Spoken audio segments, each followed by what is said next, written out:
Salut à tous et bienvenue dans la 10e partie de notre TP sur la réalisation d'un site e-commerce de A à Z sur Symfony 7. Dans cette 10e partie, on va s'attaquer aux images, donc aux images de produits. Donc, on verra comment associer à chaque produit une image, donc une image de couverture.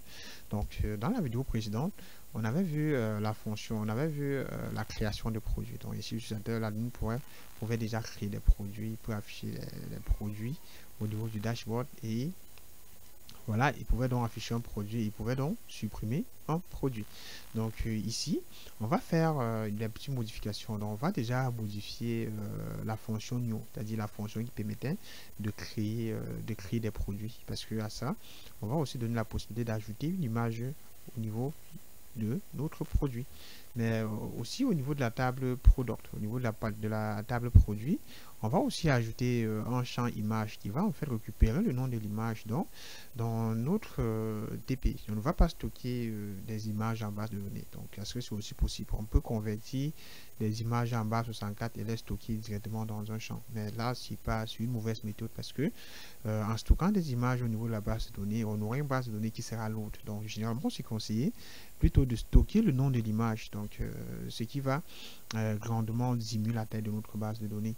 Donc, en stockant la référence, donc on va stocker des images de nos produits dans un fichier bien spécifique et au niveau de la base de données, au niveau de la table produit, on va seulement enregistrer le nom de l'image. Donc, comme ça, on pourra donc se rendre comme ça en affichant cette image, on peut seulement récupérer le nom de l'image au niveau de la base de données.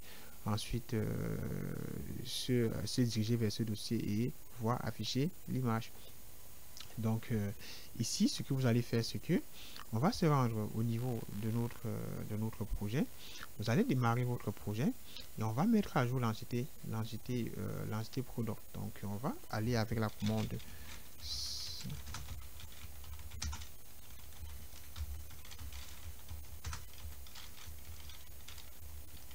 On va aller avec la commande Symfony console make entity. On va entrer product. Ça va détecter que notre entité, voilà, ça existe déjà. Donc on a your entity already exist. On demande qu'on ajoute de nouveaux champs. Donc on va déjà ajouter le champ image qui va récupérer le nom de l'image de notre produit. On va taper sur entrée. On demande le type. Le type sera de type string. Donc on va taper sur entrée. On demande la taille maximale. Ça sera maximum 255 caractères. On demande si ce champ peut être vide au niveau de la base de données. On va dire yes parce qu'on va laisser les images de couverture, les images de produits facultatifs. Donc l'utilisateur pourra donc créer des produits sans image. On va taper sur entrée et on demande d'ajouter notre produit. On va taper de nouveau sur entrée et puis on va faire une migration.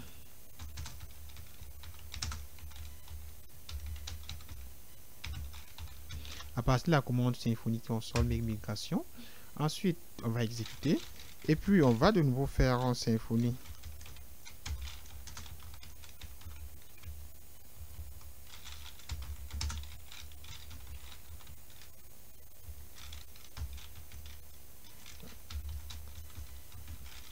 migration migrate. Donc on va faire un Symfony console donc migration migrate pour pouvoir exécuter la base.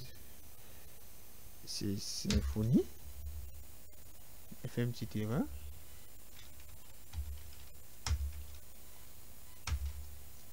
Jusqu'ici c'est bon. Donc si on se rend au niveau de notre table product, on aura un nouveau champ. Si j'actualise, on aura le champ image qui sera par défaut nul. Maintenant, ce qu'on va donc faire, c'est que au niveau du formulaire, on va ajouter le champ image au niveau de notre formulaire. Et pour cela, vous allez vous rendre au niveau de notre formulaire, c'est-à-dire dans le dossier form. On va ouvrir le fichier producttype.php qui représentait notre formulaire. À ça, on va ajouter l'élément qu'on venait d'ajouter au niveau de notre entité, c'est-à-dire on va ajouter l'élément image. On va ajouter le champ image. Si je fais ceci et que j'enregistre, si je reviens au niveau de ma page de création de produit, si j'actualise, j'aurai un nouveau champ image tout simplement. Donc on va aller faire une mise à jour au niveau de notre formulaire, au niveau de notre formulaire. Donc, on va se rendre dans template, ensuite dans produit, dans product, ensuite au niveau de forme. Dans forme, on va ajouter un nouveau, champ. On va appeler cela.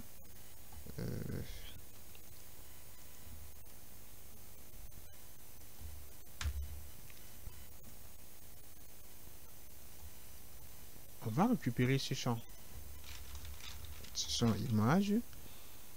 Au niveau d'ici, au niveau de la classe, on peut d'abord laisser forme tout simplement.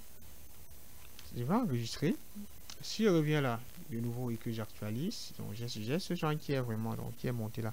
Maintenant, ce qu'on va donc faire, c'est que c'est un champ. Donc, ce sera un champ de type, ce sera un champ de sélection d'image. Donc, pour des champs de sélection d'image, vous allez ajouter un file type.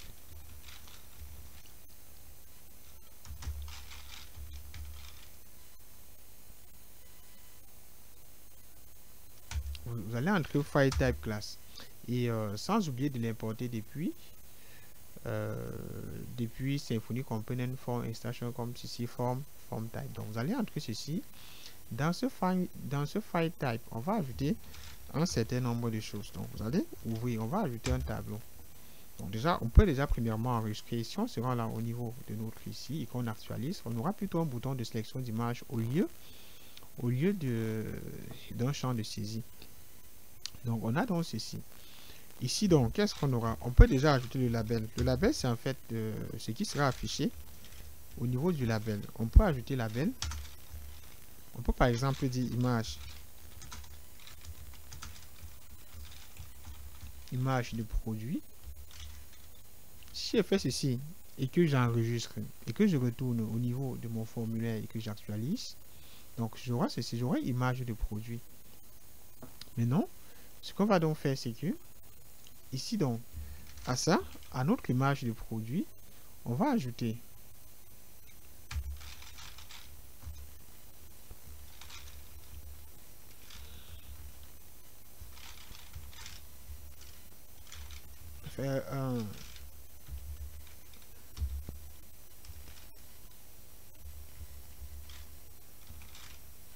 ici, ça fera en sorte que ça ne soit pas détecté automatiquement par Symfony, par le formulaire, que cela ne soit pas seté automatiquement.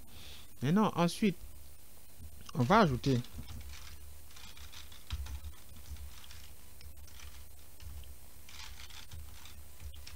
ça sera cliquer être face si ça fera en sorte que ça soit facultatif. Donc, et ensuite, on va ajouter des contraintes parce que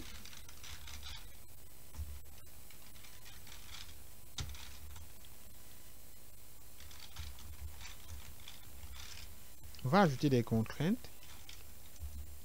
Dans ces contraintes, on va importer une classe qui est présente dans Symfony, qui est la classe new file.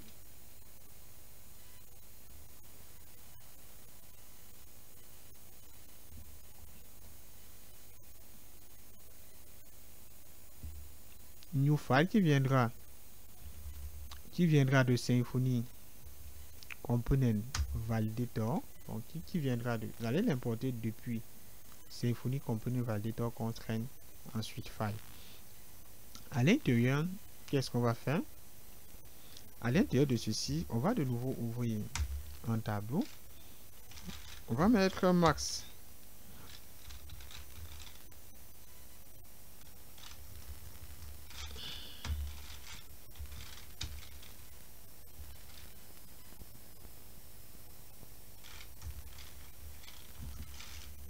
On va mettre un max size. On va mettre un max size à 1024 kilos. Ensuite, on aura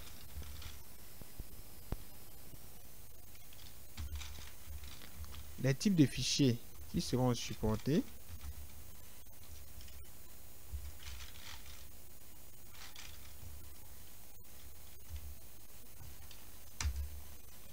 On aura les types qui seront supportés.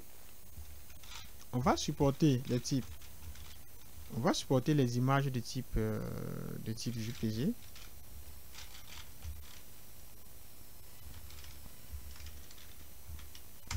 Qu'est-ce qu'on va aussi faire?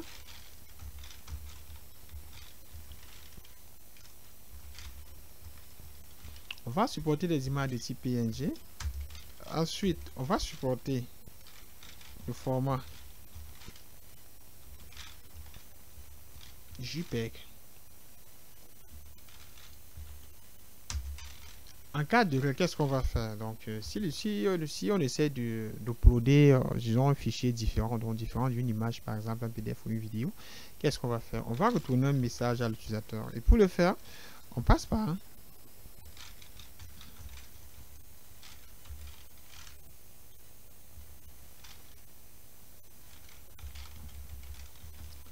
tap message.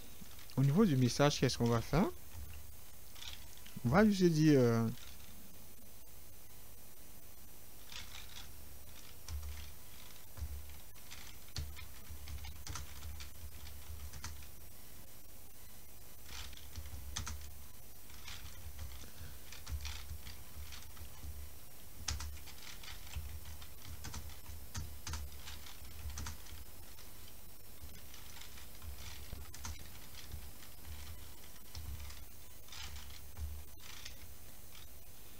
votre image de couverture, votre image de produit, votre image de couverture, on peut dire de produit, doit être au format valide. Entre parenthèses, on peut mettre PNG.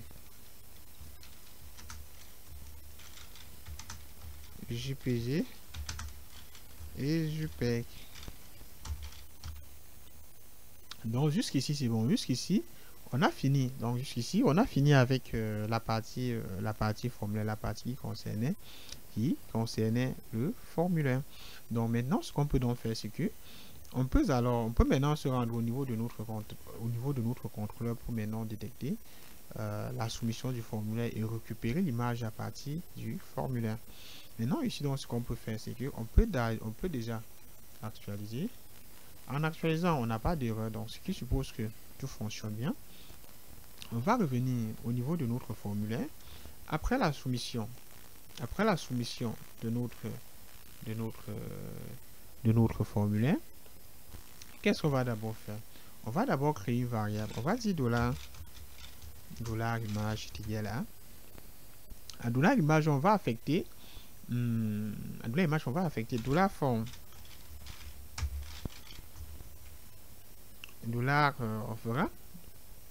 On fera un $form get. On va récupérer l'image. Ici on récupère en fait la propriété image qu'on a passée. Qu'on a passé ici. On récupère donc cela.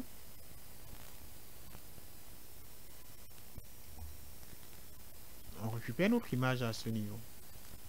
Donc ici on a image. Ensuite, qu'est-ce qu'on va faire? On récupère l'image, ensuite on va faire un get data. Comme ça va récupérer le contenu de notre image.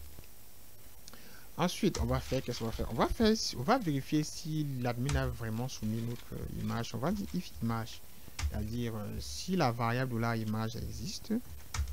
À l'intérieur, qu'est-ce qu'on va faire? On va d'abord récupérer le nom d'origine de l'image. Donc, on va récupérer le nom de l'image.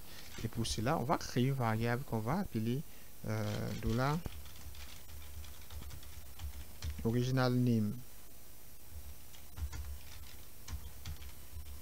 On va dire $original name qui sera égal à. On va utiliser un path info. Et dans path info, on va mettre un $image get client get client original name. Donc ça va nous permettre de récupérer le nom d'origine de l'image, c'est-à-dire le nom de l'image. Ensuite, on va passer un deuxième paramètre qui sera un path info file name. Après cela, qu'est-ce qu'on va faire? Ici, ce qu'on essaye de faire, c'est que on va renommer notre image. Donc, on va déjà premièrement vérifier si l'utilisateur a envoyé un fichier image. Donc, si c'est le cas, qu'est-ce qu'on va faire? On va déjà premièrement récupérer le nom de base de l'image qu'on stocke dans $original_name. Ensuite, qu'est-ce qu'on va faire? On va de nouveau créer une variable qui sera $safe. On va appeler cela $safe file name. À $safe file name, qu'est-ce qu'on va faire? Ce qu'on va faire ici, c'est que on va sloguer. Donc, on va faire un slog. Et pour cela, on va déjà importer la classe slogger. Slog interface. Slog interface dans laquelle on va stocker cela dans la variable slogger. N'oubliez pas d'importer slog interface depuis Symfony Component String slogger slog interface. Donc, slog interface va en fait permettre de supprimer les espaces dans des images, parce que là on a généralement des images qui ont des espaces. Par exemple, si je prends le cas de cette image, on peut voir là qu'il y a un espace autant pour moi. Donc avec des espaces, si votre image par défaut a déjà des espaces, bon, supposons que vous avez une image de ce genre et que vous essayez de sauvegarder votre image avec un nom ayant un espace, vous voyez bien là. Pendant l'affichage de l'image, vous aurez des erreurs, parce que bon, voilà, nous sommes en programmation, mais au niveau de Windows, vous n'aurez pas cette erreur, mais en programmation, voilà, dans un langage de programmation, ça va retrouver une erreur. Donc, il faut toujours avoir des images qui ont des noms sans espace. Donc, c'est pour cela que on va d'abord récupérer le nom de l'image et supprimer ces espaces-là. Ou les supprimer ou en les remplaçant soit par un tiret, ou généralement c'est conseillé de remplacer soit par un tiret ou de supprimer directement les espaces des noms de nos images. Donc c'est ce qu'on essaie de faire à ce niveau là. Donc on va déjà récupérer le nom de base de l'image et puis vérifier s'il y a des espaces. Au cas où il y a des espaces, on va supprimer ces espaces là. Et pour la suppression, on va utiliser la classe slogger qui va permettre de créer des slogs. Donc ça peut être des slogs pour des titres ou des slogs pour renommer des fichiers, des images et tout le reste. Donc on va déjà dire $safe name. Donc le nom qu'on va devoir utiliser, on va dire $slogger slog. On va faire un slog sur $original name. Ensuite, jusqu'ici, c'est bon. Maintenant, donc, ce qu'on va donc faire, on va renommer notre image. À partir de la variable $new. $new name. On va appeler cela $new name. À $new, on va dire $new file name. À $new file name, c'est-à-dire le nouveau nom de l'image, qu'est-ce qu'on va faire? On va dire $safe file name. À $safe file name, qu'est-ce qu'on va faire? On va concaténer avec voilà, avec déjà un petit tiret. Après ce petit tiret, on va aussi concaténer avec unique. Dans ce unique, on va concaténer de nouveau avec un point. On va mettre un petit point. Ensuite, qu'est-ce qu'on va faire? On va concaténer avec l'extension de notre image. Donc, et pour récupérer l'extension, on va dire $image breast extension.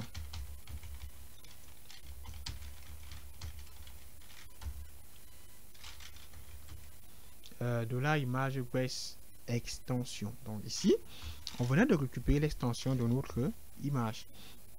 Maintenant, après tout cela, ici, ce qu'on essaie de faire, c'est que j'ai créé une variable que j'ai appelée $new file name. Pour renommer notre image, on va d'abord sloguer, comme je l'ai expliqué, le nom de base de notre image.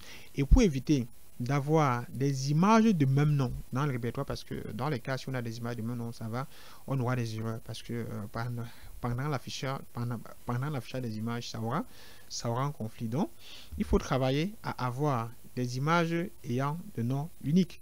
Donc, vous ne devez pas avoir des images de même nom, parce que si on se base uniquement sur cette fonction pour nommer des images, c'est-à-dire on prend le nom de l'image et puis voilà, on supprime des espaces. On peut se retrouver dans certains cas avec des images de même nom au niveau de la base de données et aussi au niveau du répertoire. Et dans le répertoire, ça va renommer par exemple mon image 1.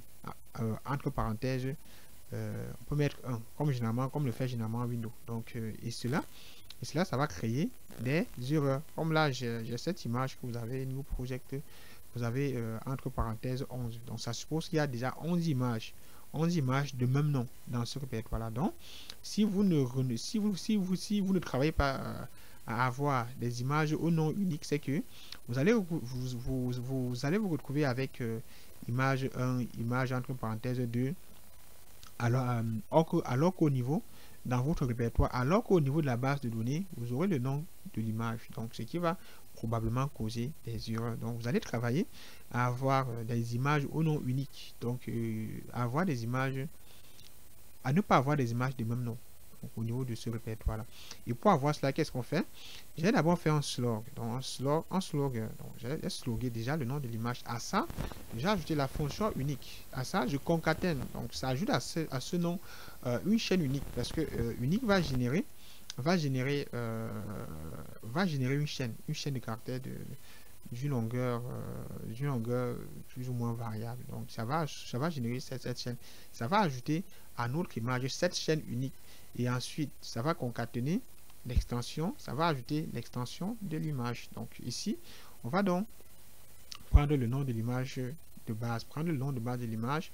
On va ajouter une chaîne qui sera générée de manière aléatoire. De peur de pouvoir, comme ça, à la fin, on n'aura pas des images du même nom. On va générer une chaîne aléatoire. On va associer à cela, on va associer au nom de base de notre image. Ensuite, on va mettre un point et puis point l'extension. Parce que le nom de l'image va finir par point extension. Par exemple, .png, .jpeg, .jpg, ainsi de suite. Donc, c'est la raison de ce point-ci. Jusqu'ici, donc, c'est bon. Donc, on a renommé. Et jusqu'ici, on a renommé notre image. Maintenant, ce qu'on doit donc faire, c'est que on va donc stocker notre image dans un répertoire. Et pour cela, on va faire un try. On va faire un try ensuite. Comme toujours, dans un try, on va aussi faire un catch. Donc, on va faire un catch, c'est-à-dire en cas d'erreur, qu'est-ce qu'on va faire? On va stocker notre erreur dans file extension et on va stocker cela dans file extension. Et ensuite, à l'intérieur, vous pouvez donc ajouter un tweet. Donc, je sais pas, vous pouvez par exemple associer dans un message une redirection, c'est-à-dire en cas d'erreur, si on essaye de coder l'image et que ça ne fonctionne pas, que ça fait, vous allez entrer une action dans ces accolades ici. Donc, après cela, dans le bloc try, qu'est-ce qu'on va faire? On va ajouter notre image et puis on va récupérer d'abord le répertoire dans lequel on souhaite stocker notre image. Pour cela, on va faire un $file. On va faire un $image. On va faire un $image move. On va déjà déplacer à partir de move. Move va déjà permettre de déplacer notre image du répertoire temporaire à un répertoire qu'on va passer en paramètres. Donc ici, ça va récupérer, ça va déplacer depuis pour entrer. Ici, on va entrer le répertoire dans lequel on souhaite stocker notre image. Et pour cela, on va ajouter ce répertoire. On va créer une variable. On va créer une variable de paraméters. Donc, qui sera qu'on va ajouter au niveau du fichier. On va aller dans config. Ensuite, dans config, on va se rendre dans service.yaml. Dans service, on a parameters. Parameters, en fait, va nous permettre de créer des variables de parameters. Donc, ce sont des variables qui sont accessibles depuis les contrôleurs. Ici, vous avez aussi le choix d'entrer directement le nom de l'image, le nom du répertoire à ce niveau-ci. Mais ce n'est pas ce que nous allons faire. On va ajouter cela au niveau du paramètre de parameters comme ça. On pourra y accéder depuis tout contrôleur, donc depuis toute fonction de contrôleur. Vous allez vous rendre dans service ensuite, juste au niveau de parameters. Au niveau de ce parameters, on va créer une variable qu'on va appeler image underscore directory. Donc cette image underscore directory va en fait stocker c'est le chemin vers lequel on va stocker toutes les images de notre application. Donc, à ce niveau, vous allez vous rendre à ce niveau. Juste là, ce que vous allez faire, c'est que on va entrer le nom du répertoire dans lequel on souhaite stocker. On va entrer le chemin, autant pour moi, le chemin du répertoire dans lequel on souhaite stocker nos images. On va d'abord aller dans un kernel. On va dire kernel.project underscore directory. Ensuite, on va de nouveau faire un pourcentage. On va stocker notre truc dans public. Dans public. Ensuite, upload. On va stocker cela dans le upload. Ensuite, on va mettre ça dans image. Donc ici, donc c'est kernel. Donc ici, ce qu'on a fait, c'est-à-dire, on récupère d'abord le répertoire principal, donc le répertoire de base de notre projet. Ici, ce que j'ai fait, c'est que j'ai récupéré le répertoire de base de notre projet. Ensuite, je me rends dans le répertoire public. Dans public, je crée un répertoire upload s'il n'existe pas. Dans cet upload, je crée un répertoire image dans lequel je stocke nos images. Donc jusqu'ici, donc c'est bon. On peut donc récupérer le chemin vers ce répertoire, c'est-à-dire image underscore directory, dit. On peut donc revenir à ce niveau-ci. Au niveau de notre contrôleur, on va faire un move, on va déplacer, on va tout simplement déplacer notre projet, nos images autant pour moi. On va déplacer nos images dans quel répertoire. Pour accéder aux variables de parameters, qu'est-ce qu'on fait? On utilise $10. On $10 get parameters. Get parameters, et à l'intérieur de ce get parameters, on entre le nom de la variable à récupérer. On va récupérer la variable image underscore d, c'est-à-dire image underscore directory. Et ensuite, on va aussi passer dans notre méthode minion de move. On va aussi passer en deuxième paramètre le nom de l'image. Donc, on va mettre $new file name pour pouvoir enregistrer. Donc, on déplace l'image du répertoire temporaire. On le stocke. On le stocke dans le nouveau répertoire qu'on a créé. Donc, on a ajouté au niveau de service.yaml à ce niveau-ci, dans le répertoire public upload image. Ensuite, on nomme donc l'image. On va donc renommer notre image le nom du répertoire temporaire. On va l'affecter le nouveau nom, le nom qu'on venait de créer, donc à partir de $new file name. Donc jusqu'ici c'est bon. Donc je crois que si on essaye d'enregistrer, si on essaie de soumettre une image, on pourra retrouver cette image. Donc après cela, donc après avoir soumis après avoir déplacé l'image dans le répertoire qu'on a créé, qu'est-ce qu'on va faire? On pourra donc citer, on pourra donc de nouveau faire $, product. On va faire $, produit. On va dire cette image. On va donc citer l'image. Donc on va tout simplement entrer le nom de l'image. Donc $new file name. On va entrer un $new file name dans le cas où il y a une image. Donc on va citer cela au niveau de notre base de données. Ici, ce qu'on fait, c'est que on récupère déjà l'image. On récupère l'image, on vérifie si l'image existe. Donc dans le cas où l'image existe, on va donc faire des petites modifications. On crée déjà le nom d'origine. On récupère d'abord le nom d'origine de l'image. Ensuite, on fait un slot, on supprime les espaces, ou on remplace des espaces par des tirets. C'est ce qui va essayer de faire notre slogger slot. On remplace les espaces par des tirets. Ensuite, qu'est-ce qu'on fait? On crée un nouveau nom de fichier. Ensuite, on le déplace du répertoire temporaire à notre nouveau répertoire qui est dans l'application. Bon, ici, si on se rend dans public, on devait stocker cela dans upload, ensuite image. Comme pour l'instant, ce répertoire n'existe pas encore, Symfony va le créer automatiquement pour nous. Donc, on peut déjà tester. Si j'enregistre notre fichier et que je me rends au niveau d'ici, si on avait d'en créer un nouveau produit. Si j'actualise, je n'aurai absolument rien. On va créer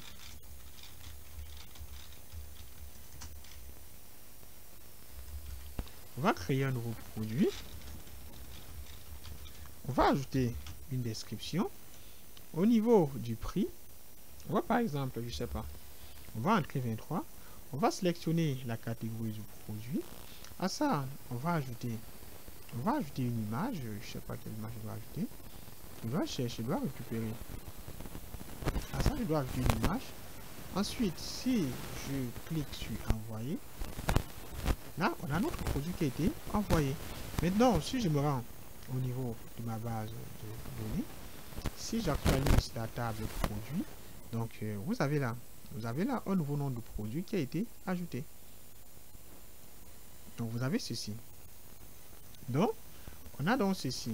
Si je me rends au niveau de mon répertoire, je peux constater qu'on a un répertoire upload qui a été créé.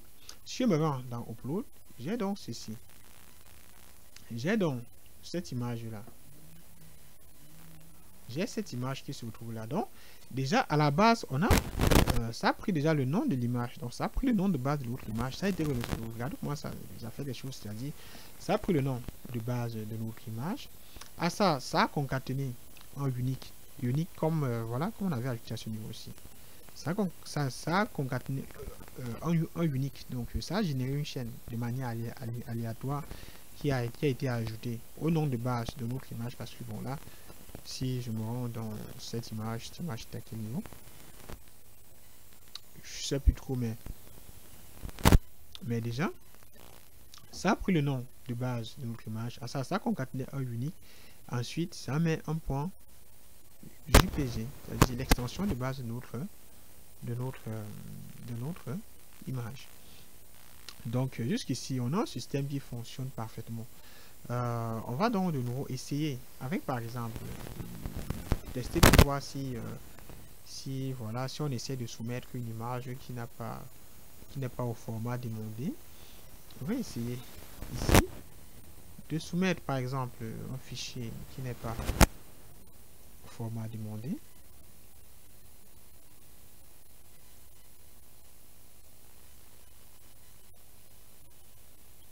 Je sais pas trop, je prends ceci, voilà.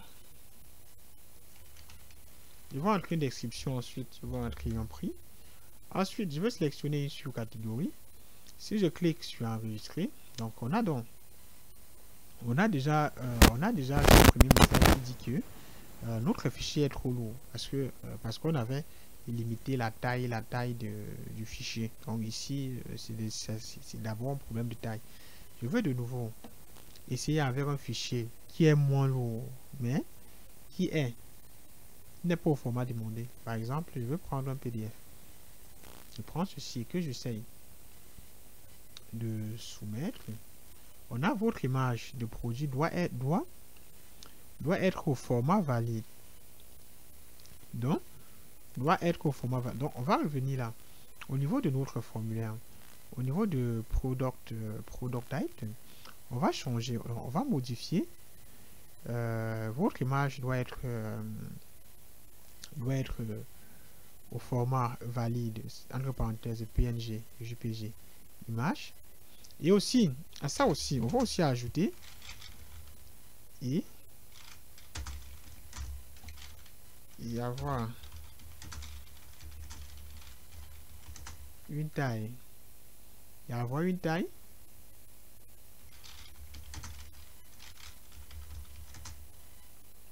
De, je sais pas trop, donc et avoir une taille. Non, ici c'est pas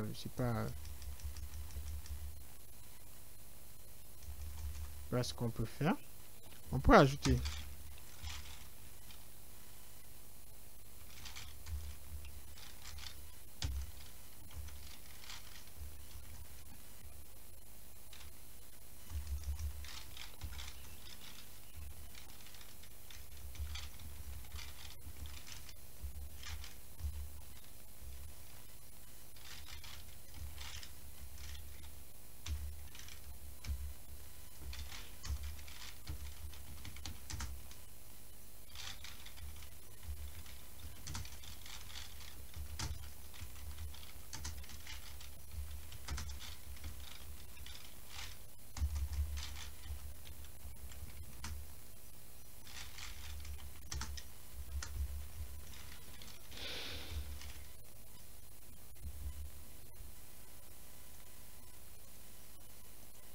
dire on va mettre max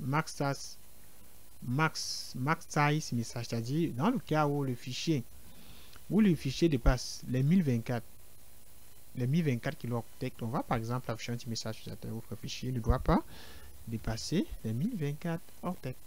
Maintenant, si j'essaie de tester, si je reviens là de nouveau et que je clique là, si j'essaie de soumettre, votre image ne doit pas dépasser les 1024 kilooctets. Donc, c'est ainsi que vous allez pouvoir faire des manips. On va pouvoir uploader vos images. Donc, vous avez déjà ceci. Les contrôles vont en fait vérifier si l'image est au format demandé. Donc, si la taille est, voilà, si l'image n'est pas très lourde. Donc, généralement, je ne suis pas conseillé d'utiliser, d'accepter des fichiers qui sont très lourds. Et du coup, l'admin pourra d'abord, s'il y a des fichiers qui sont lourds, pouvoir d'abord convertir ou pouvoir d'abord diminuer la taille avant de les uploader. Vous avez aussi une deuxième possibilité qui est celle de pouvoir ajouter un algorithme à votre application, de pouvoir développer un algorithme à votre application qui va compresser automatiquement votre image. Donc si ça reçoit par exemple des images qui sont très lourdes, ça va diminuer la taille, qui peut se charger de diminuer la taille de votre image. Donc comme certaines applications, quand vous essayez d'uploader sur Facebook, c'est peu importe la taille de l'image, déjà l'application va accepter cette taille et puis va compresser l'image, ce qui fera donc que si vous uploadez dans l'application et que vous téléchargez et que vous essayez de comparer les deux tailles, vous allez constater que l'image venant de l'application sera moins lourde que l'image de base, alors qu'à la base c'est la même image. Donc vous pouvez ajouter, là c'est juste une astuce, donc vous pouvez ajouter à votre application ce système là. Donc vous allez devoir ajouter cela, mais pour l'instant on va rester sur ce système là, c'est-à-dire on a une taille maximale qui est demandée, et si l'utilisateur essaie de soumettre une image qui est plus lourde que cette taille là, on va plutôt retourner un message, c'est-à-dire qu'il va dire à l'utilisateur que votre image ne doit pas dépasser cette taille là. Donc jusqu'ici, je crois que jusqu'ici c'est bon. On a uploadé nos images. Au niveau de notre produit contrôleur, jusqu'ici, tout le monde peut accéder, peut ajouter, modifier, supprimer des produits.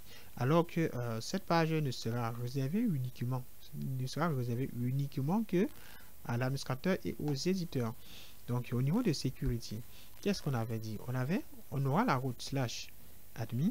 Ensuite, on aura la route /éditeur qui sera accessible uniquement aux éditeurs. Donc, et comme l'admin est hérité automatiquement du rôle éditeur, ça se pose donc que au niveau de notre contrôleur produit, on peut donc ajouter cela du préfixe éditeur. Donc, ce qui fera que c'est pas que les éditeurs, uniquement les éditeurs et l'admin principal pourra donc accéder au produit, à la création, modification et la suppression du produit.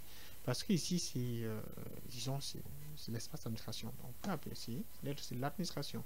Si elle vient là que j'actualise, on aura une erreur. Donc, il va nous dire que cette route n'existe pas. Parce que à notre route, on a ajouté /éditeur. Donc, on va revenir au niveau de notre URL. On va mettre éditeur. Ensuite, si je mets cela et puis je tape de nouveau dans Entrée, on va de nouveau nous demander de nous connecter. Je vais me connecter de nouveau et je serai redirigé vers cette route là. Donc j'accède facilement à ça parce que l'admin principal hérite automatiquement du rôle éditeur. Donc jusque là je crois que ici c'est bon. Donc on peut arrêter ici pour cette vidéo et on se prendra dans la suite de notre TP. Donc dans la suite, par exemple, je sais pas ce qu'on fera dans la suite, mais déjà peut-être dans la suite on va devoir afficher directement, on pourra déjà afficher nos produits au niveau de la page d'accueil, parce que actuellement si on sera au niveau de la page d'accueil, on n'a absolument rien. Donc on va afficher les produits de notre boutique dans cette page aussi, dans la page d'accueil. Donc déjà merci d'avoir suivi la vidéo, n'hésitez pas de liker si ça vous a aidé et de partager à vos amis.